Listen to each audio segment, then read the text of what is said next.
ஏன் சில விஷயங்களே நம்மால மறக்கவே முடியல? இல்ல ஏன் சில சீரியல்ஸ் முடிஞ்ச உடனே அடுத்த எபிசோட் பார்க்கணும்னு தோணுது? இதுக்கு பின்னாடி இருக்கிற ஒரு பவர்ஃபுல் சைக்காலஜி தான் த ஜேகர்னிக் எஃபெக்ட். நம்ம மூளை ஒரு விஷயத்தை முழுசா முடிச்சிட்டா அதை உடனே மறந்துடும்.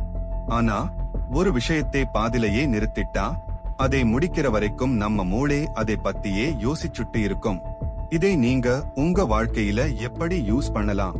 ஒரு தட்ட பேசிட்டு இருக்கும்போது ஒரு முக்கியமான ரகசியத்தை சொல்ல வட மாதிரி வந்துட்டு, சரி இத அப்புறம் சொல்றேன் அப்படின்னு அந்த பேச்சை பாதில நிறுத்துங்க.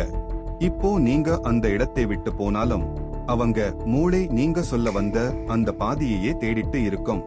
உங்களை பத்தியே அவங்களை நினைக்க வைக்க இது ஒரு சிம்பிள் ஆனா பவர்ஃபுல் ட்ரிக். நீங்க என்னைக்காவது இந்த மாதிரி ஒரு விஷயத்தை பாதியிலேயே விட்டுட்டு கஷ்டப்பட்டு இருக்கீங்களா?